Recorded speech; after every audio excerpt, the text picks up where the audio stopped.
pas interdire les plans à trois, on va pas interdire l'infidélité, on va pas interdire le polyamour. Le bruit et la fureur. Rien à foutre. Nique ta mère. Madame Pécresse, c'est Madame Pinter 02. À Pinter 02, elle appellera à voter pour Emmanuel Macron. Silicon Valley en Seine-Saint-Denis, c'est plutôt la Silicon voilée, non? Je suis la seule à pouvoir battre Emmanuel Macron. Au revoir.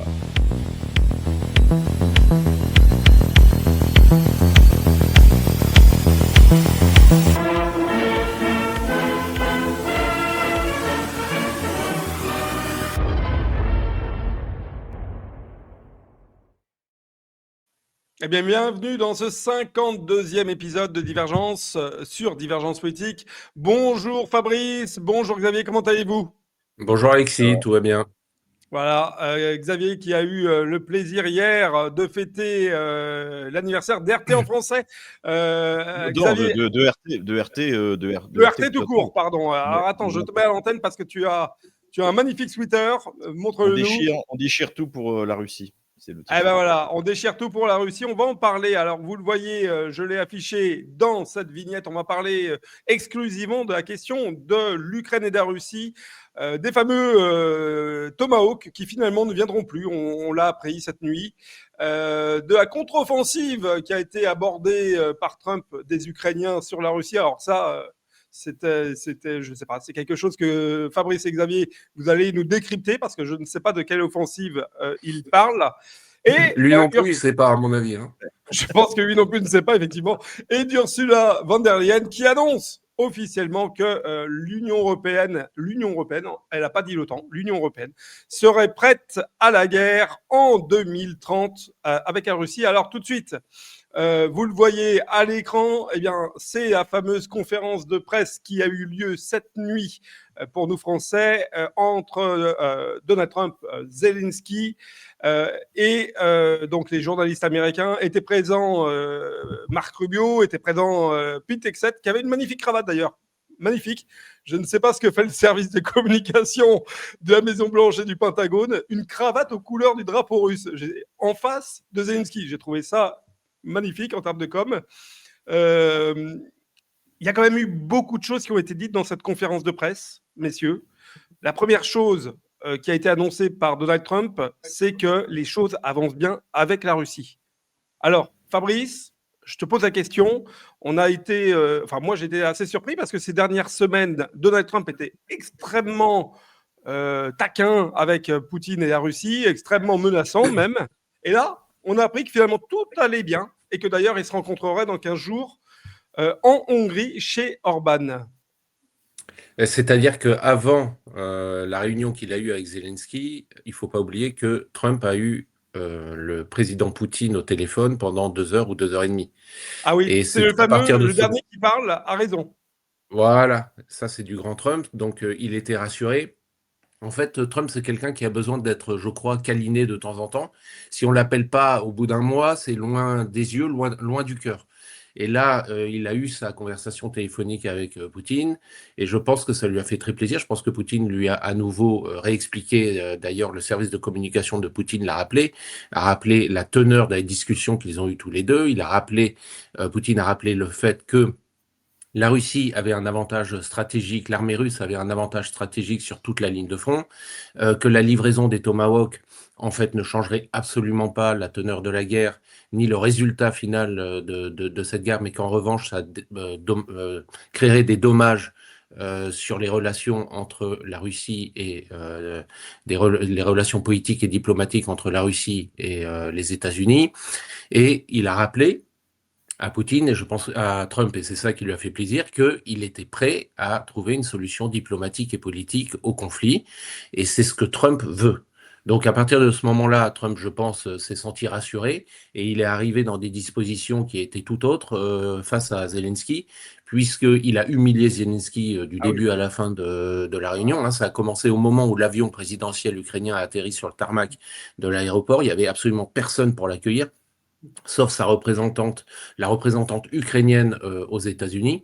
Et ensuite, il a infantilisé pendant toute la conférence de presse, pas etc. toutes nos cartouches. Ne nous grille pas toutes nos cartouches parce qu'il y a de quoi dire, effectivement. Xavier, on est d'accord. les deux présidents n'étaient pas du tout sur les mêmes longueurs d'onde.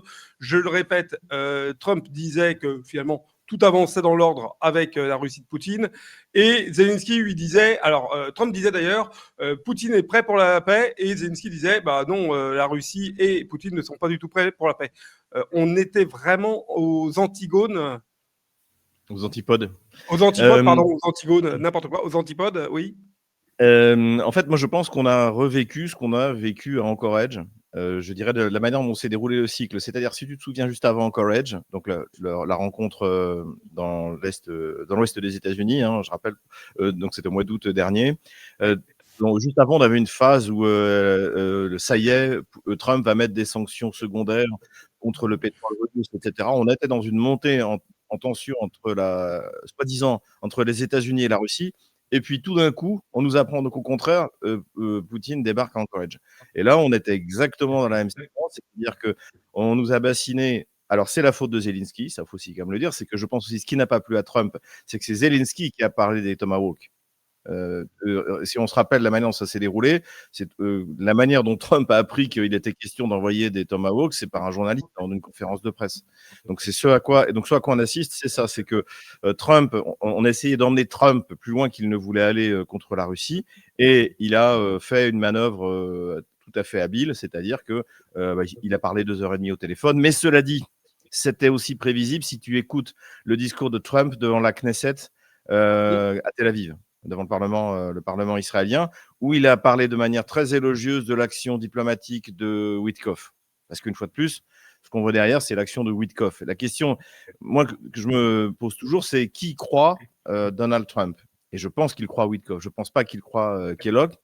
Et puis, il y a un autre aspect également, c'est que de toute manière, ça on va peut-être en reparler, mais le Tomahawk ne changerait absolument rien, comme Fabrice l'a dit, comme l'a dit, et ce serait même un contre-emploi, parce que par exemple, il y a des systèmes d'armes aujourd'hui, comme le HIMARS, comme l'attaque MS, que les Russes, dont les Storm Shadow, les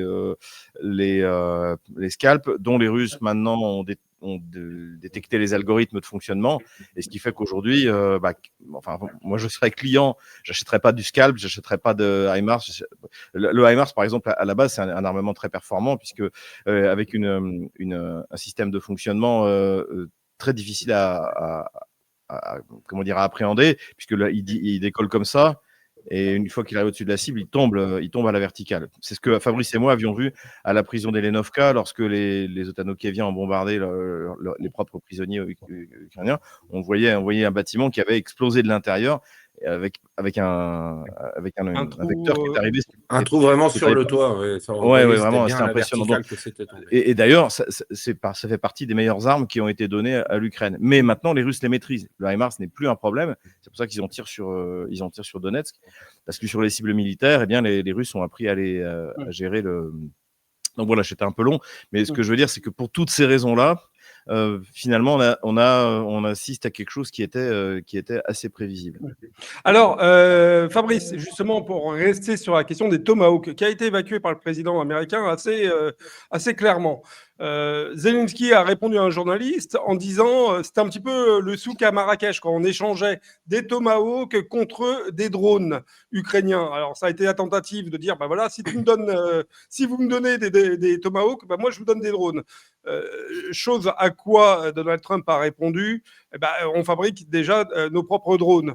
Donc merci, au revoir. Et qui plus est, Trump a dit, alors moi je pense que c'est une erreur de compréhension de la guerre aujourd'hui, mais il a dit de toute façon, je préfère les avions de chasse, c'est vachement mieux sur les champs de guerre des avions de chasse, c'est beaucoup plus efficace que les drones. Bon, quand on voit la guerre en Ukraine, ça pose interrogation. Fabrice? Non, mais en fait, je pense que sur cette séquence-là, Trump a voulu montrer tout simplement à Zelensky que le complexe militaro-industriel américain n'avait absolument pas besoin d'aide ukrainien. Voilà. Qu'est-ce que l'Ukraine peut apporter au complexe militaro-industriel américain? Franchement, ça fait rigoler rien que de poser la question. Voilà, il n'y a pas d'autre réponse à donner. En fait, Zelensky s'est trouvé dans une situation assez compliquée parce qu'il a senti dès le début que Trump ne fournirait pas ces fameux Tomahawks. Et il a essayé régulièrement, lors de la conférence de presse, de revenir dessus en trouvant des alternatives un peu différentes pour faire admettre à un moment ou à un autre au président Trump le fait qu'il allait en donner. Mais il est clair que Trump, quand même, est loin d'être stupide. Il a aujourd'hui la possibilité d'organiser une nouvelle rencontre avec le président russe en Hongrie. Et c'est clair que jusqu'à cette réunion, en tout cas, et peut-être même après, on peut l'espérer même après, il n'y aura absolument aucune livraison de Tomahawk. Il ne va pas détruire tout ce qu'il a construit en termes de diplomatie, de relations politiques avec la Russie en livrant des Tomahawks. Et je crois qu'il a parfaitement compris aussi de toute façon que ça ne changeait absolument rien sur le terrain. Surtout que les Russes, et ça c'est un point quand même important à souligner, ont répété, et tout le monde l'a dit, que ça soit Lavrov, que ça soit Poutine, que ça soit des responsables militaires, on dit, Medvedev aussi l'a dit, le problème du Tomahawk, c'est qu'on ne peut pas faire la différence entre un Tomahawk qui a une charge, on va dire, classique, ou celle qui porte une charge nucléaire. Donc nous, on va devoir traiter ça en conséquence. Ça en dit long quand même sur la plongée dans la. En fait, là, on ne sait pas où on va. On ouvre la boîte de Pandore. Si jamais, Est-ce que, Fabrice, je te pose une dernière question sur le Tomahawk, et puis après, on va partir de ce sujet du Tomahawk, qui n'est plus un sujet, visiblement. Est-ce que Trump n'a pas finalement aussi besoin. Alors, Xavier disait, Trump avait appris qu'on lui demanderait des Tomahawks par la presse. Est-ce que finalement Trump, initialement, n'avait pas dit non ? Est-ce qu'il n'a pas finalement changé d'avis parce qu'il a fait l'état des stocks et qu'il se rend compte qu'il va avoir besoin de bombarder au Venezuela ? Alors, dans la conférence de presse, il a parlé du bombardement d'un sous-marin. Alors, les images qui circulent, c'est un sous-marin qui n'a pas de toit et qui, quand même, flotte à la surface de l'eau. Donc, bon, c'est un peu particulier comme sous-marin, mais pour Trump, c'est un sous-marin. Mais quand même, est-ce que Trump n'a pas besoin de ces Tomahawks sur d'autres champs de bataille ? Ben, si on l'écoute là récemment quand même, il a clairement dit au président argentin, lors d'une conversation qu'il a eue avec lui, qu'ils avaient tout plein de Tomahawks et qu'il était prêt même à les donner aux Argentins. Donc ça, c'était il y a quelques jours à peine. Et maintenant, il dit à Zelensky, oui, mais le problème, c'est que nous, en fait, on en a besoin de nos Tomahawks. En réalité, je pense qu'ils en ont largement assez, mais c'est une façon, on va dire, diplomate d'expliquer à Zelensky qu'il n'en aura pas. Xavier, aussi, petite question que je te pose. On a appris dans cette conférence de presse, alors c'est du Trump, que ce n'est pas l'Union européenne qui finance finalement, c'est l'OTAN. C'est ce qu'il a dit. C'est l'Union européenne. Moi, c'est ce que je pensais aussi. Donc, non, mais l'OTAN, c'est l'Union européenne. Oui, voilà, c'est ça. Non, c'est aussi les États-Unis. Attends, attention, sur les Tomahawks, on ne parle pas des mêmes. Si jamais les États-Unis utilisent des Tomahawks contre le Venezuela, par exemple, ce seront des Tomahawks qui seront sur des frégates lance-missiles ou effectivement tirés par des sous-marins, comme ça a été le cas au moment quand ils ont fait la guerre sur la Serbie. Là, en fait, on parle de Tomahawks sur des lanceurs terrestres qui viennent juste d'être mis en service dans l'armée américaine et qui n'est pas encore complètement équipée. Et qu'il faudrait livrer à l'Ukraine également. Moi, c'est pour ça que j'y ai quasiment jamais cru, pour également les raisons que Fabrice a données. Ensuite, c'est pas non plus la panacée. C'est un missile subsonique. C'est quelque chose d'assez ancien qui n'a pas une trajectoire particulièrement furtive. On n'est pas, encore une fois, sur des choses comme l'HIMARS ou même l'attaque MS. Donc, en fait, c'est pas. Ce serait franchir une étape qui n'aurait aucun résultat sur le front.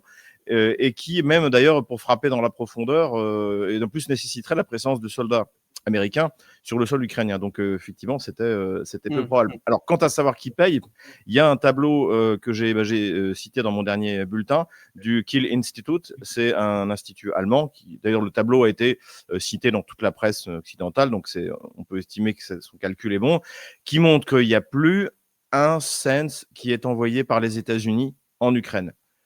Plus rien. Aujourd'hui, c'est très intéressant. Il y avait une moyenne mensuelle qui a été faite depuis le début de l'opération militaire spéciale, où jusqu'au mois de décembre 2024, c'est les Américains qui donnent la majorité de l'argent qui est fourni pour les achats d'armes. À partir du mois de janvier, donc ensuite on a le premier semestre 2025. Et là, il y a un petit reliquat américain, puisque effectivement, jusqu'à l'investiture de Donald Trump, il y a eu encore une aide qui a été donnée par les démocrates.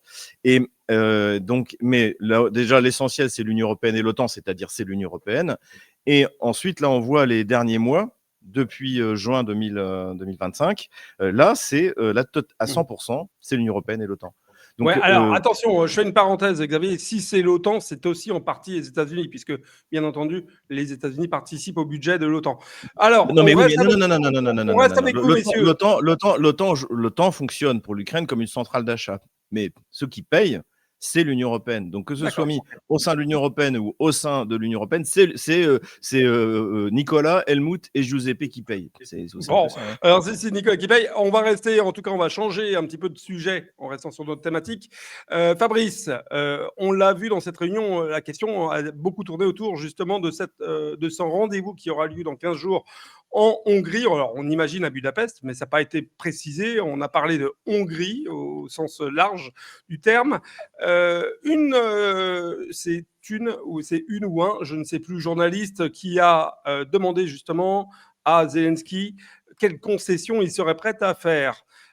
Très clairement, Zelensky a tourné la réponse en parlant de tout et de rien, mais certainement pas justement des concessions qu'il serait prêt à faire. Que penses-tu, Fabrice, qui puisse arriver dans cette fameuse réunion de Hongrie? Est-ce que tu penses que Poutine est prêt à des concessions? Si oui, à ton avis, quelles sont-elles? Et quelles concessions penses-tu que l'Ukraine doit faire et soit prête surtout à faire? C'est-à-dire que, en fait, je pense que une des lignes rouges pour la Russie aujourd'hui, c'est de dire nous, on ne veut pas d'un cessez-le-feu. En fait, ça avait été déjà exprimé lors de la fameuse réunion à Anchorage dont a parlé Xavier. Ce que ne veut pas l'armée russe, ce que ne veut pas le Kremlin, c'est que un cessez-le-feu puisse redonner un avantage compétitif à l'Ukraine, à l'armée ukrainienne sur le terrain, puisque la Russie sait très bien que l'Union européenne aujourd'hui, elle pousse à la guerre, elle veut absolument que cette guerre continue. On en parlera, je crois, dans le troisième chapitre de ce podcast, avec von der Leyen qui parle déjà de 2030. Elle annonce déjà une guerre en fait en 2030 avec la Russie. Donc les Russes savent très bien que si jamais on signe un cessez-le-feu et qu'après on discute, en fait ce temps-là sera juste profiter. L'Union européenne en profitera pour réarmer, pour renforcer l'armée ukrainienne. Donc je pense que c'est essentiellement là-dessus que ça va se jouer, et je pense que là-dessus Poutine ne lâchera pas. Il dira, voilà, nous, on veut bien arrêter la guerre, on veut bien peut-être l'arrêter et la geler sur la ligne de front qui est actuelle, mais en tout cas, il faut qu'on trouve un traité de paix dès maintenant. Il est hors de question qu'on commence à arrêter, enfin qu'on arrête le conflit tel qu'il est et qu'on discute et que ces discussions prennent des mois ou des années, le temps pour l'armée ukrainienne de se renforcer. Voilà. Zelensky va se retrouver, je pense, dans une situation compliquée parce que il faut pas oublier le point principal, on négocie toujours mieux quand on a l'avantage stratégique. Or, aujourd'hui, c'est l'armée russe qui a l'avantage stratégique largement sur toute la ligne de front. Trump le sait aussi. Et donc, je pense qu'à un moment ou un autre, Trump va quand même tordre le bras à Zelensky. Il va être obligé de le faire pour faire admettre à Zelensky que c'est pas lui qui peut décider de la façon dont les choses vont se passer. Trump qui a d'ailleurs... Pardon, Vas-y, Xavier. Ouais, je suis d'accord avec Fabrice. Je voudrais aussi rappeler que Poutine, il a donné ses conditions pour un cessez-le-feu. C'est le retrait de l'armée otano-kievienne de tous les territoires russes, c'est-à-dire rendre le territoire de Kherson, donner le territoire Zaporozhye qui n'est pas encore libéré par l'armée russe, et ce qui reste du Donbass, de la République populaire de Donetsk. Donc en fait, Zelensky, il a la clé s'il veut obtenir un cessez-le-feu. Mais Zelensky ne veut pas de cessez-le-feu parce que pour lui, c'est la fin, surtout dans des conditions pareilles. Mais ce que voit aussi Donald Trump, et je pense c'est pour ça qu'il a parlé d'offensive, c'est que comme nous, on suit finalement la carte militaire, on suit les médias russes qui sont assez objectifs, je crois qu'on en dise sur l'évolution du front, on voit que l'armée russe progresse toutes les semaines. Moi, je le vois quand je fais ma carte toutes les semaines. Le problème, c'est que du côté ukrainien, du côté occidental, on nous vend depuis le mois d'août une contre-offensive ukrainienne. Justement, tu fais la transition. C'est quoi la fameuse contre-offensive ? Mais en fait, c'est quelque chose qui nous est vendu depuis. En fait, ce qui s'est passé, c'est qu'à un moment, au nord, le front au nord de Pakrovsk, les Russes, je pense, d'ailleurs eux-mêmes ont été surpris. Ils ont tout d'un coup percé de plus de 10 km vers le nord. Et ils ont traversé quasiment l'ultime ligne de défense ukrainienne. Et ça a été la panique du côté de Kiev. Et donc, ils ont envoyé, parmi les unités les plus motivées, c'est-à-dire toutes les émanations d'Azov, etc., pour contre-attaquer. Et ils ont annoncé immédiatement qu'ils avaient réussi à faire un chaudron et isoler les troupes russes, etc., ce qui était faux. Et donc, aujourd'hui, c'est même l'inverse qui est en train de se passer, c'est-à-dire que les troupes qui ont été envoyées pour encercler l'armée russe sont en train de se faire encercler. Mais ce narratif de la contre-offensive réussie de Kiev a été vendu aux Occidentaux et dans tous les médias. Voilà. Et donc en fait, je pense qu'aujourd'hui, Trump sait que ça a foiré.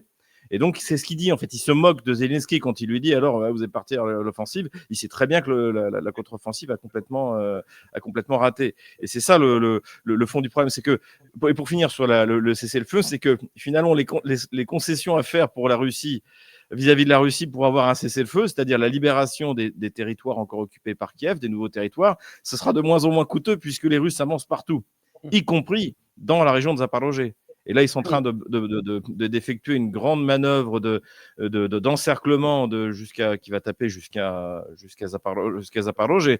Et finalement, pareil, là, si jamais leur offensive, ils ont fini par réussir à exploiter cette poussée de 10 km. S'ils arrivent à l'exploiter, ils vont encercler Slaviansk-Kramatorsk par l'ouest.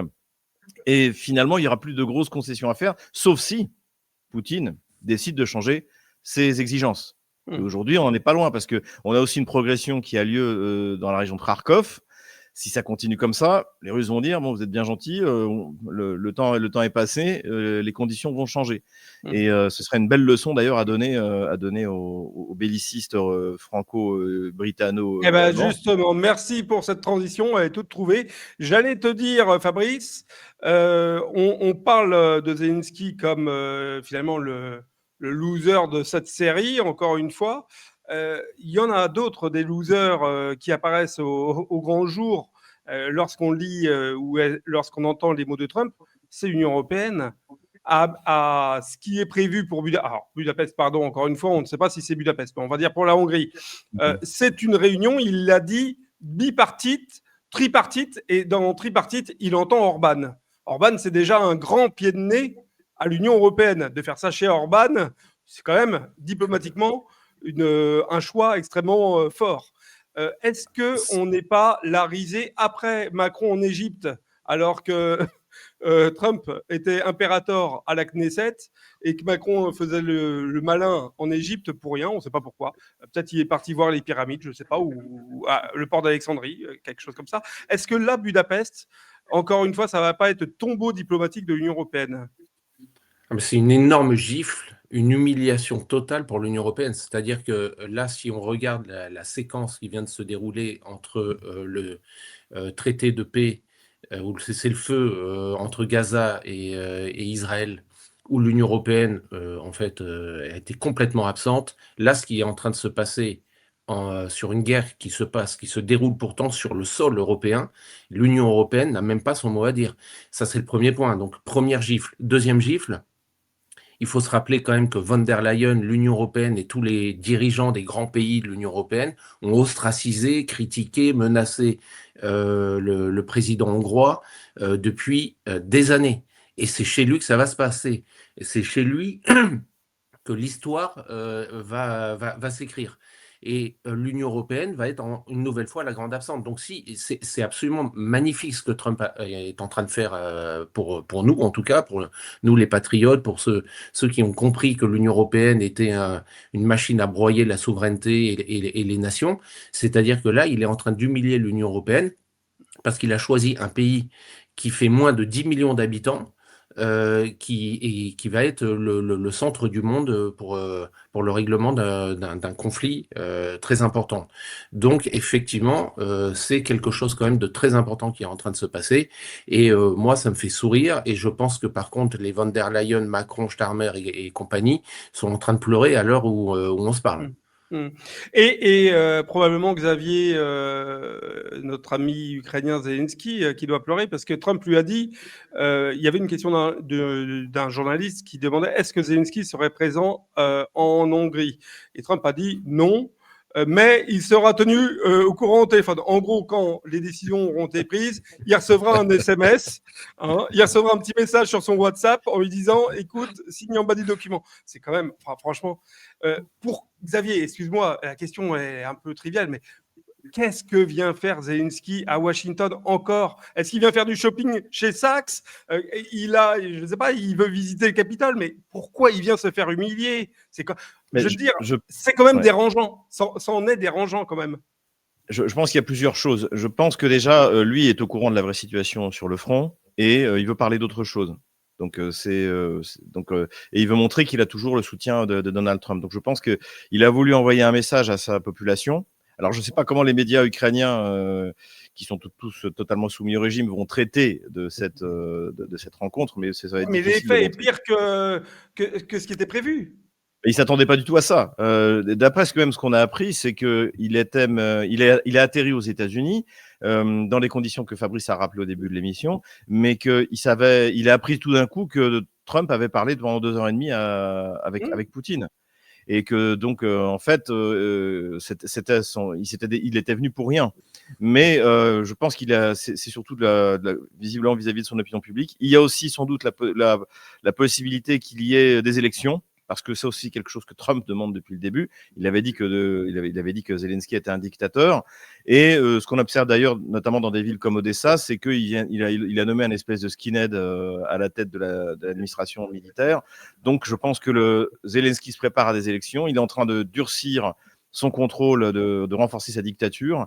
Et donc l'image d'être un interlocuteur de Donald Trump, et que ça se passe mieux, parce que malgré tout, même si Trump, là aussi, s'est moqué de lui, ça c'est quand même, du point de vue visuel, mieux passé que la première fois où il s'était fait remettre à sa place. Je sais pas, il lui a dit, Zelensky lui dit, nous on a besoin de Tomahawk, et lui répond du tac au tac, vous avez un chouette costume, vous êtes très stylish, stylé, alors stylé. Voilà, et à la fin de la conférence, alors là, je pense que c'est le clou sur le cercueil, il y a une question sur un potentiel tunnel entre la Russie et l'Alaska. Trump dit oh ouais, ça pourrait être une bonne idée. Il regarde Zelensky dans les yeux, il lui dit et alors vous en pensez quoi, ce serait une bonne idée? Quand même, c'est quand même violent, quoi. C'est quand même violent. Mais ça s'est passé de façon cordiale, en tout cas. Voilà. Oui, c'était pas du tout une humiliation cordiale. Oui, mais il y avait une table entre les deux cette fois. Oui. Non, mais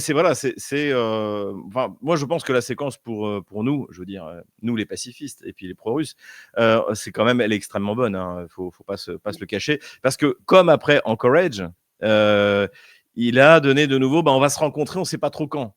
Donc déjà, ça veut dire que dans les semaines qui viennent, Zelensky et son armée sont livrés à la merci de la Russie. Il n'y aura pas de Tomahawk, il n'y aura pas d'armes magiques, il n'y aura pas de... Voilà. Les seules armes qu'il y aura, c'est les armes qui seront payées par l'Union européenne. Et donc, pour revenir à ce que j'ai dit tout à l'heure, là, par rapport donc à la moyenne mensuelle jusqu'à fin mai ou fin juin 2025, maintenant, l'aide européenne a diminué de 57%. 57%. Donc ça se voit sur le terrain également. Il n'y a plus de soldats, il n'y a plus d'argent, il y a de moins en moins d'armes. Et donc en fait, l'affaire, elle est pliée depuis le 24 février 2022. Alors, tu me fais la transition pour Fabrice. Je suis désolé, je te coupe, mais tu me fais la transition. Trump l'a dit dans cette conférence de presse. Il a dit à la question sur le déroulé militaire de cette guerre, il a dit la Russie aurait dû gagner cette guerre en une semaine. Et il a dit, elle ne l'a pas gardée parce que j'ai donné des javelines. Personne, alors il a dit Barack Hussein Obama, alors ça c'était la petite pique pour Obama, de l'appeler Hussein publiquement. Fabrice, il l'a bien dit, Trump, et c'est peut-être la première fois qu'un dirigeant occidental dit sans nous, sans notre intervention, là l'Ukraine aurait perdu au bout d'une semaine. C'est finalement du Stratpol dans le texte. Non, mais... non, Fabrice? Ouais, sauf que je tiens à préciser que même avec l'intervention des Américains et des Européens, si la Russie avait vraiment voulu terminer cette guerre rapidement, elle aurait pu le faire. Mais elle aurait, dans ces cas-là, utilisé des moyens beaucoup plus brutaux que ceux qu'elle a utilisés. Sauf que, et ça c'est un point qu'il faut rappeler, on en a déjà parlé, Xavier en a parlé plusieurs fois dans ses vidéos, il faut rappeler quand même que c'est une guerre civile en réalité qui est en train de se dérouler en Ukraine. C'est-à-dire que surtout à l'est de l'Ukraine, il n'est pas question de toucher à la population russe qui vit dans le Donbass. Et donc, et c'est pour ça justement que l'ordre qui a été donné à l'armée russe a été de faire, d'avancer petit à petit, d'essayer de faire un minimum de... Parce que ça aurait été facile pour la Russie d'utiliser C'est ce qu'il tout dit, son c'est ce qu'il dit. arsenal de missiles pour raser les villes, d'y rentrer et Mais c'est ce d'avancer que de cette Trump façon-là. dit. Il dit Kiev serait tombé en une semaine. Non, mais Si nous moi, n'avions pas donné les javelines. ce que je précise, c'est que même avec les javelines, la Russie aurait pu faire le boulot, ça n'aurait rien changé. Simplement, la Russie ne fait pas la guerre en Ukraine comme Netanyahou l'a fait à Gaza. L'idée, c'est pas d'avoir 90% de la population civile qui meurt pour toucher 10% de la population militaire. Voilà, c'est la grande différence. Bon, enfin, Je ceci voudrais dit, rappeler, à ce qui est Gaza, intéressant, à Gaza, le BTP américain va signer des très beaux contrats.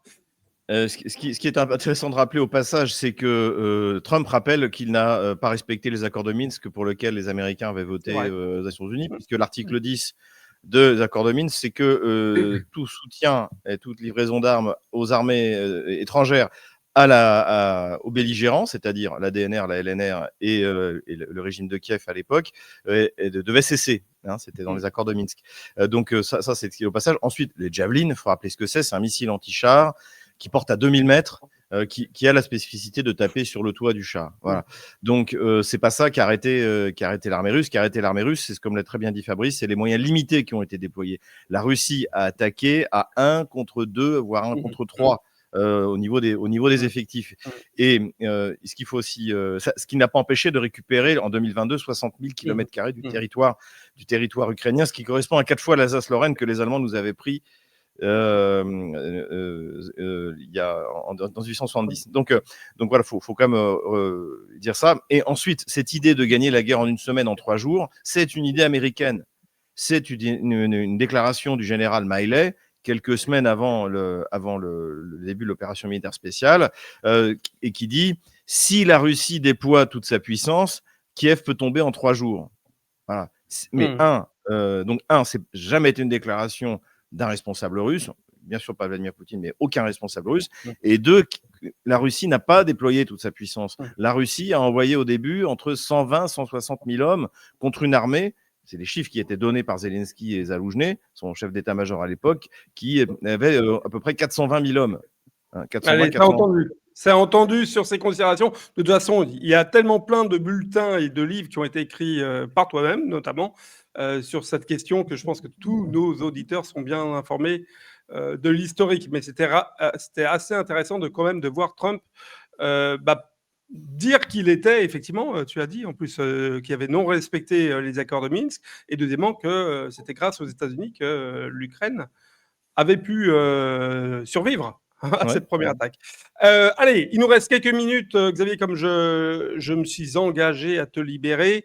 Il nous reste quelques minutes pour parler de von der Leyen. Alors elle s'est dit qu'une petite guerre en 2030, c'était bon pour l'Europe. Et c'était bon pour nous, citoyens. Je ne sais pas. Alors, si vous avez des enfants, en 2030, commencez à compter quel âge ils auront, parce qu'il faudra aller se battre contre les Russes. Xavier, en 2 mots, et après on donne la parole à Fabrice. Xavier, c'est quoi cette nouvelle folie? Et quand est-ce que ça va cesser? 2 questions en une.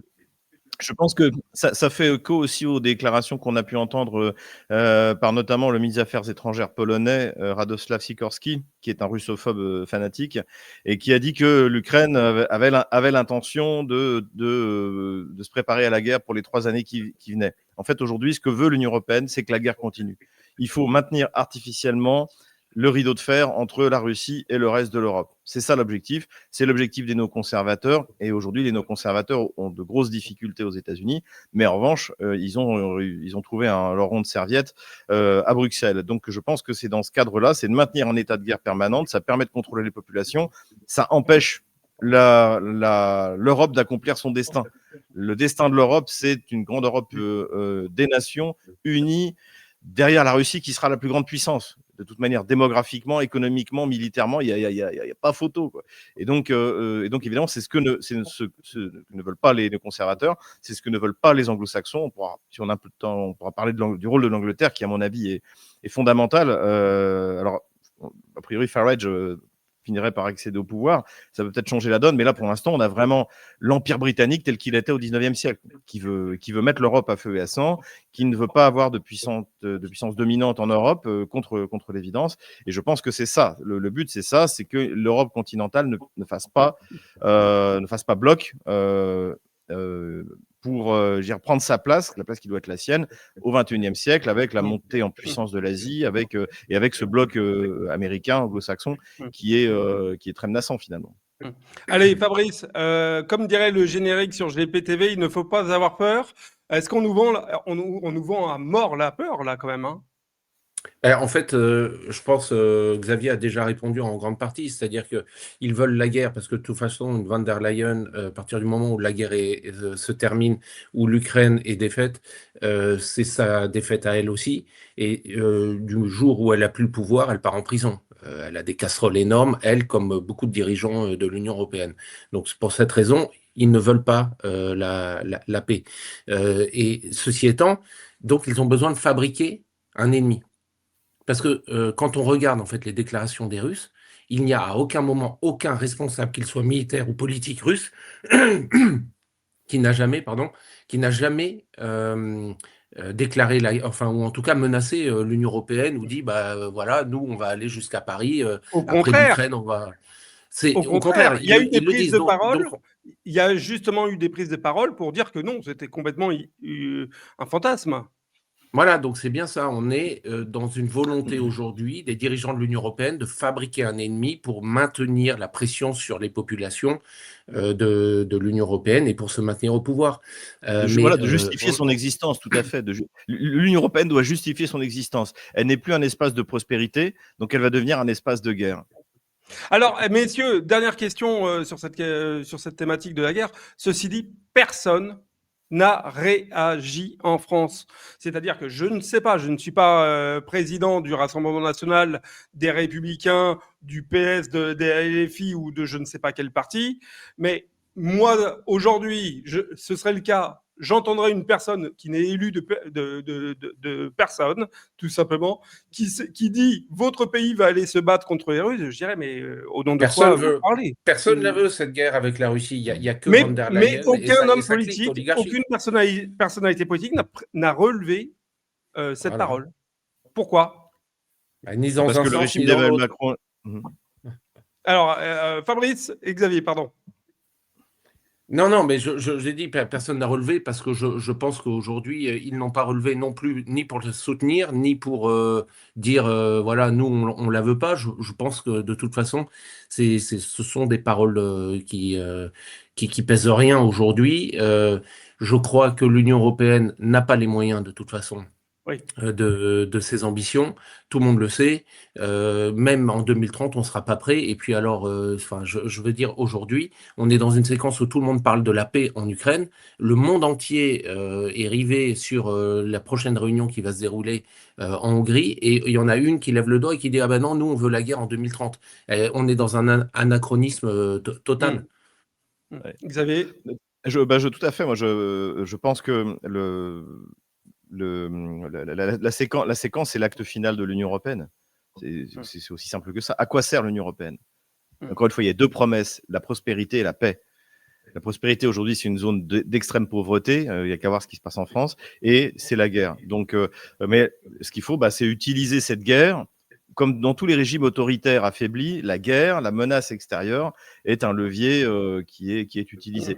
Et finalement, je pense que d'ailleurs du côté de Macron, on n'est pas mécontent de ce discours belliciste, de cette tension, de ce stress qui est maintenu sur la population, parce que la situation à l'intérieur du pays est catastrophique pour le régime.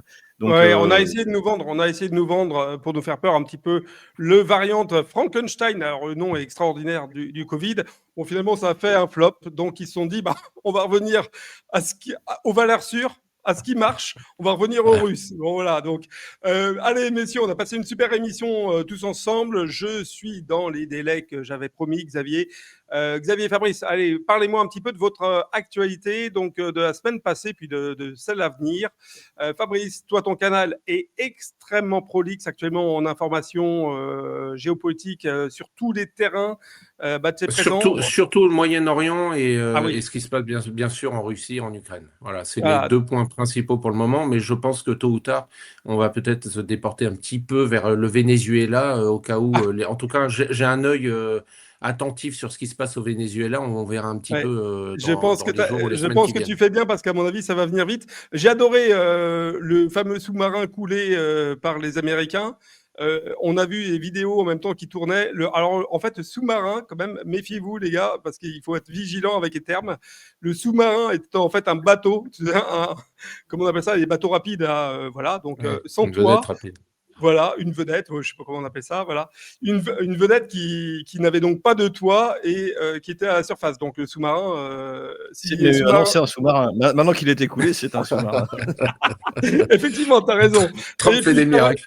Et Trump fait des miracles. Bah, d'ailleurs, pour les Chinois aussi, il a fait des miracles, puisqu'on a appris dans cette fameuse conférence, alors ça, c'est lunaire, que c'est grâce en fait à la faiblesse économique américaine que la Chine avait pu construire cette belle et grande armée. Et finalement, il disait la belle et grande armée des Chinois, c'est un petit peu grâce à nous. J'ai trouvé ça exceptionnel. Ouais, Xavier, c'est du Trump. Bon, enfin, en même temps, il est Ballon d'Or, il a les Oscars, les Césars, le prix Nobel de la paix, il est le prix Nobel littéraire, il est un petit peu Superman, Donald Trump. Xavier Moreau, de quoi as-tu parlé en cette fin de semaine et sur Stratpol et sur RT en français? Eh bien, on a repris cette séquence très intéressante de projet de paix en Palestine de Donald Trump et de sa visite en Israël. On a parlé également évidemment de ce qui se passe en Ukraine. Et puis là, j'ai eu une émission très intéressante dans Ici Moscou avec Laurent Michelon notamment, mais avec aussi Alexis Poulain, Didier Maisto et Nadège, qui est la correspondante de RT France en France, enfin RT en français en France. Et surtout, c'était Laurent Michelon a été extrêmement précis sur le rapport de force entre Washington et Pékin, qui évidemment tourne largement à l'avantage de Pékin, notamment sur le contrôle des exportations des terres rares, et qui montre bien que Trump a perdu sa guerre commerciale avec la Chine, et il a tort d'insister. Avec la Chine, on peut trouver un compromis. C'est la fameuse voie médiane chinoise, et je pense qu'il faut qu'il fasse la même chose avec la Russie. C'est-à-dire, il a perdu la guerre. Il faut quand même le dire, les États-Unis ont perdu la guerre contre la Russie. Il peut, avec un narratif, c'est la guerre de Biden, etc., faire en sorte que ce ne soit pas vraiment sa guerre, même s'il est déjà, à mon avis, un peu tard. Mais aujourd'hui, les États-Unis sont en position de faiblesse vis-à-vis des deux grands, et même vis-à-vis de l'Inde. Et c'est pour ça, c'est pour ceux qui ont vu la vignette de mon bulletin, voilà, c'est la quenelle que lui a glissé Modi en n'acceptant pas ses injonctions, et alors qu'il a annoncé que l'Inde allait arrêter d'acheter du pétrole. Il l'a redit cette nuit. Oui, mais bon, le ministère des Affaires étrangères indien a dit que ce serait l'intérêt supérieur de l'Inde qui déciderait, et l'Inde et les approvisionnements russes sont colossaux pour l'Inde. Et de toute manière, tout le monde achète du carburant indien qui en fait est du pétrole transformé, du pétrole russe transformé. Donc voilà. Donc ça, j'ai trouvé ça très, voilà, les thèmes un peu qui m'ont intéressé cette semaine. C'était moins d'ailleurs l'Ukraine que la Palestine, et également voilà. 6 derniers thèmes aussi tristes, mais bon nécessaires. C'était la visite de Al-Shara à Moscou. Ah oui. Ça, on pourrait en parler dans une émission. Ça ferait un long débat. Donc, je ne vais pas le relancer là, alors que j'avais promis de te libérer. Mais c'est vrai que c'est... Bon, là, on pourrait en parler. On a eu deux normalisations, et puis je vais finir là-dessus. C'est avec la Syrie et avec l'Azerbaïdjan. Donc la semaine a été, du point de vue des relations internationales, pour la Russie, la semaine a été extrêmement dynamique pour nous. Effectivement. Bon, voilà, retrouvez toutes les informations sur les canaux Telegram de Fabrice Sorlin, donc @Fabrice Sorlin dans la barre de recherche Telegram, et Stratpol, @Stratpol, donc pour Xavier. Et puis, suivez les émissions de Xavier sur son canal Stratpol, sur son site internet, bien entendu, et sur RT en français. Et suivez-nous, activez la petite cloche, faites un like, c'est très important. partagez cette vidéo. Vous savez qu'il y a beaucoup de censure du côté de YouTube actuellement, donc c'est très important que vous soyez actif aussi et non pas passif quand vous regardez ces vidéos et toutes ces vidéos que vous aimez sur toutes les chaînes, tous les canaux. Encouragez tout le monde, pas que Divergence Politique. À toutes et à tous, bonne semaine et on se retrouve sur Divergence pour d'autres programmes avec Thierry Mariani, avec Claude Janvier, avec Nicolas Mirkovic, avec Xavier et Fabrice Sorlin dès dimanche prochain. Au revoir. Au revoir.